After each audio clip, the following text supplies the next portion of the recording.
الكريم اما بعد فاعوذ بالله من الشيطان الرجيم بسم الله الرحمن الرحيم عن عبد الله بن عمرو قال اتى رجل النبي صلى الله عليه وسلم فقال اقرئني يا رسول الله صلى الله عليه وسلم فقال اقرأوا ثلاثا من ذوات الف لام را فقال كبرت سني واشتد قلبي وعلظ لساني قال فقرأ ثلاثا من حامي فقال مثل مقالته قال الرجل يا رسول الله صلى الله عليه وسلم أقرئني سورة جامعة فأقرأه رسول الله صلى الله عليه وسلم إذا زلزلت حتى فرغ منها فقال الرجل والذي بعثك بالحق لا أزيد عليه أبدا ثم أدبر الرجل فقال رسول الله صلى الله عليه وسلم أفلح الرويجل مرتين رواه أحمد وأبو داود۔ حضرت عبداللہ ابن عمرو رضی اللہ تعالی عنہ سے روایت ہے، وہ فرماتے ہیں کہ ایک شخص نبی اکرم صلی اللہ علیہ وسلم کی خدمت میں حاضر ہوا اور اس نے عرض کی یا رسول اللہ صلی اللہ علیہ وسلم مجھے قرآن سکھائیے۔ فرمایا الف لام را والی 3 صورتیں پڑھا کرو۔ عرض کی عمر زیادہ ہو چکی ہے، بوڑھا ہو چکا ہوں، دل سخت اور زبان موٹی ہو چکی ہے۔ فرمایا پھر سورہ حامیم والی 3 صورتیں پڑھا کرو۔ تو اس نے پھر وہی عذر پیش کیا اور وہ بولا یا رسول اللہ صلی اللہ علیہ وسلم مجھے کوئی جامع سورہ سکھائیے۔ تو اسے رسول اللہ صلی اللہ علیہ وسلم نے سورہ اذا زلزلت الارض یہ پڑھائی حتیٰ کہ اسے فارغ ہو گئے۔ وہ شخص بولا اس کی قسم جس نے آپ کو حق کے ساتھ بھیجا ہے میں اس پر کبھی کچھ زیادتی نہ کروں گا۔ اس نے پیٹھ پھیری تو رسول اللہ صلی اللہ علیہ وسلم نے دوبارہ فرمایا یہ شخص کامیاب بامراد ہو گیا۔ سورہ یہ امام احمد نے اور امام ابو داؤد نے اس کو نقل کیا۔ سادہ لفظوں میں اس حدیث پاک کا مفہوم یہ ہے کہ ایک شخص آیا، بوڑھا ہو چکا تھا، عرض کی یا رسول اللہ کوئی وظیفہ بتا دیجیے جو میں کر لیا کروں، عمر زیادہ ہو چکی ہے، زیادہ پڑھا بھی نہیں جاتا، تھوڑا ہو لیکن میرے لیے جامع ہو جائے، کامل ہو جائے۔ تو رسول اکرم صلی اللہ علیہ وسلم نے پہلے فرمایا اچھا تو الف لام را سے جو صورتیں شروع ہوتی ہیں، سورہ یونس ہے، سورہ ہود ہے، اللہ آپ کی خیر کرے، سورہ یوسف ہے، سورہ ابراہیم ہے، یہ الف لام را سے شروع ہونے والی صورتیں ہیں۔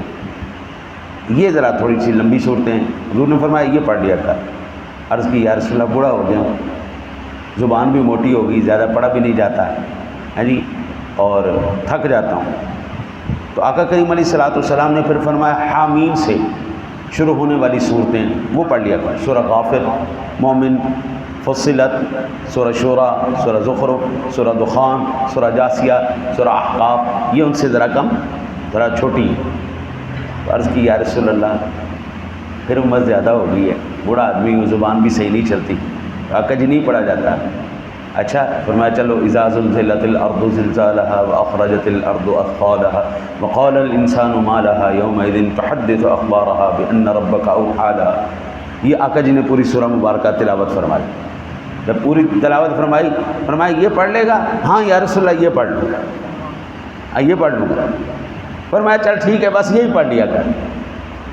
یہاں سے یہ بات پڑھا چلا حضرت کہ یہ کریم آقا جی علیہ الصلوۃ والسلام کی بارگاہ میں وظیفہ لینے کے لیے ایک صحابی آئے اور انہوں نے عرض کیا یا رسول اللہ بوڑھا ہو چکا ہوں، زیادہ وظائف نہیں کر سکتا، کوئی مختصر جامع وظیفہ ایسے دو کہ جس کے اندر سارے کمالات جامع اور ساری جو ہے نا جی برکتیں اس کے اندر شامل ہوں۔ یہ سورہ جو زلزال شریف ہے جی اس کے فوائد کے لحاظ سے بھی جامع ہے، احکام، مسائل، شریعت اور طریقت میں بھی یہ جامع ہے۔ اب دیکھیں چھوٹی سی صورت ہے لیکن اس کے اندر کیا کیا کمالات، اور جو ایک آیہ مبارکہ ہے اس سورہ مبارکہ کی، دونوں جہانوں کے اندر اس آیت کا مثال نہیں آپ کو ملتی۔ وہ کون سی ہے؟ فَمَن يَعْمَلْ مِثْقَالَ ذَرَّةٍ خَيْرًا يَرَهُ وَمَن يَعْمَلْ مِثْقَالَ ذَرَّةٍ شَرًّا يَرَهُ۔ یہ آیہ مبارکہ دونوں جہانوں میں اس آیت کا کوئی مثال نہیں ہے جی، کہ جس بندے نے بھی ایک ذرہ برابر بھی بھلائی کی ہے اس کو اس کا اجر دیا جائے گا، جس نے ایک ذرہ برابر بھی کوئی گناہ کیا ہے اس کو اس کا اجر دیا جائے گا۔ حضرت دی پوری جامع ہوگی، جامع ہوگی۔ آپ یہ اندازہ کیجئے، میں نے کل حدیث پاک کے ضمن میں نے عرض کیا تھا، یہ بھی امام احمد نے ہی نقل کی تھی، اللہ کے بندے اپنی زندگی کے اندر نا جی 24 گھنٹوں کے اندر زیادہ نہیں نا 1 گھنٹہ اپنے لیے، اپنی ذات کے لیے وقف کرو، اپنی ذات کے لیے، کہ میں نے آج جو کام کیا ہے وہ صحیح کیا ہے یا غلط کیا ہے۔ جو میں نے کام صحیح کیے ہیں اللہ کو راضی کرنے کے لیے، یہ جو میں نے غلط کام کیے ہیں، میں نے جھوٹ بولا، میں نے دھوکہ دیا، میں نے فراڈ کیا، میں نے یہ کیوں کیا؟ جو میں نے آج یہ دھوکے والا کام کیا، فراڈ والا کام کیا ہے، یہ کیوں کیا ہے؟ میں نے اپنی ذات کے لیے کیا ہے، اس کا مجھے فائدہ ہوگا دنیا میں آخرت میں، یا میں نے اپنی اولاد کے لیے کیا ہے، اپنے رشتہ داروں کو؟ اللہ کی قسم قبلہ آپ کی سکی اولاد آپ کو قبر میں اتارے گی، اور وہ بھی پتہ نہیں نصیب ہوگا یا نہیں ہوگا۔ ہمارے اکثر رشتہ دار پاکستان سے باہر نکل گئے، پاکستان میں نہیں رہتے، لیکن بزرگ لوگ جو ہیں نا جی، وہ کہتے ہیں کہ نہیں ہم نے پاکستان نہیں چھوڑنا، ہماری دوستی یاری، ہمارا محلہ ہم نہیں چھوڑ سکتے، وہ یہیں پہ۔ اب کیفیت کیا ہے؟ سکی بیٹی ہے، باہر بیٹی ہے، باپ فوت ہو گیا، اس کے منہ پہ نہیں پہنچ پا رہی۔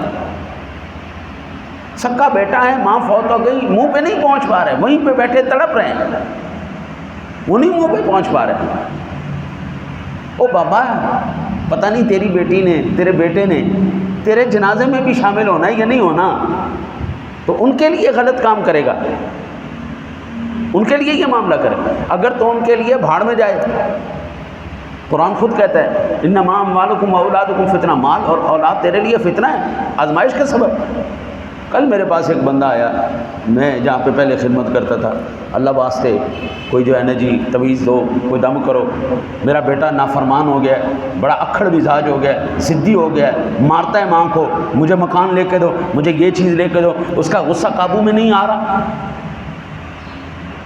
میں نے ان سے عرض کی، حضرت جس وقت آپ کا بچہ مدرسے میں ایک دفعہ پڑھنے آیا اور میں نے اس کو جو ہے تعزیراً میں نے کہا تو چھٹی کیوں کی ہے، اور میں نے ایک تھپڑ مارا تھا، آپ نے مدرسے سے بچے کو اٹھا لیا تھا۔ وہ مدرسہ ہی یہ بتا سکتا تھا کہ خبردار ماں کے سامنے، باپ کے سامنے نہیں بولنا، باپ کی رضا اللہ کی رضا ہے، ماں کے قدموں میں جنت ہے، وہ بتانا تھا، وہ آپ نے نہیں بتانے دیا۔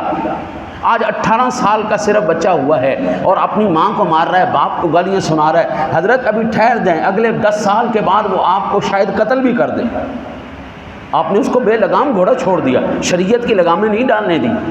جس وقت سمجھانے کا، ایک ڈاکو پکڑا گیا جی، تو اسے جب پھانسی کی سزا سنا دی گئی، اس نے نا جی کہا کہ تیری کوئی خواہش، جج نے کہا تیری آخری کوئی خواہش؟ اس نے کہا ہاں ایک آخری خواہش ہے، میں اپنی ماں سے بات کرنا چاہتا ہوں۔ انہوں نے کہا بڑی اچھی خواہش ہے، چلو بلاؤ اس کی ماں کو۔ اس کی ماں کو بلایا، اس نے کہا میں اپنی ماں کے کان میں بات کرنا چاہتا ہوں۔ اس نے جب کان قریب کیا، اس ڈاکو نے ماں کے کان پہ دندی ماری، ماں کا کان ہی کاٹ دیا۔ ساری دنیا کہنے لگی او بدبخت آدمی، یہ کیا کر دیا تم، او ذلیل آدمی، تو نے ماں کو نقصان کر دیا، یہ کر دیا، وہ کر دیا۔ اس نے کہا آج مجھے پھانسی لگ رہی، اس کی وجہ سے لگ رہی ہے۔ میں زندگی میں پہلی دفعہ ایک اپنے اسکول کے بچے کی پینسل چرا کے لایا تھا، اور میں نے جب اس کو دکھائی، اس نے کہا واہ واہ واہ بڑی سونی پینسل ہے پتر۔ اگلے دن میں شارپنر چرا کے لے آیا۔ میری ماں نے کہا واہ واہ میرا بچہ تو بڑا ہوشیار ہے، میرا بچہ تو میری ماں اسی دن میرے منہ پہ تھپڑ مارتی ہے، بے شرم آدمی، کسی کی چیز چراتا ہے، کمی ہے تجھے۔ اس نے مجھے اس دن تھپڑ نہیں مارا۔ آج میں اس مقام پہ پہنچ چکا ہوں۔ حضرت یہ بچپن کا جو ہے نا جی، آج اللہ کی قسم میں کئی بچے ہمارے نہیں آتے، کیوں نہیں آتے جی؟ ٹیوشن جا رہے ہیں، ٹیوشن جا رہے ہیں۔ یہ ہماری پاکستانی بچے ہیں، ممی ڈیڈی پروگرام ہیں، ولایتی بچے ہیں، یہ نہیں پڑھ سکتے، یہ اس لیول پہ یہ بل گیٹ نہیں بن سکتے، یہ ایلون مسک نہیں بن سکتے، انہیں اتھے ہی مرنا ہے۔ 20-25,000 30,000 دی نوکریاں تھے، اس کی خاطر آپ نے کیا کیا؟ قرآن چھڑوا دیا۔ آپ نے دنیا کو دین کے آگے آپ نے زیادہ اہمیت دی۔ اب میرے بابو بھگتو اس کا سلا۔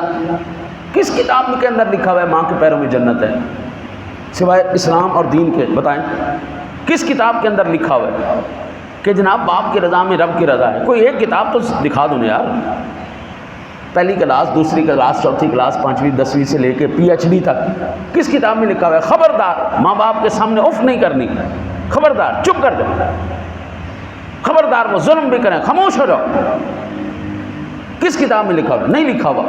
یہ بتائے گا تو صرف اسلام بتائے گا، دین بتائے گا، قرآن بتائے گا، میرے نبی کا فرمان بتائے گا. دعا کرو اللہ تعالیٰ آپ کو بھی مجھے بھی صراط مستقیم پر چلنے کی توفیق عطا فرمائے.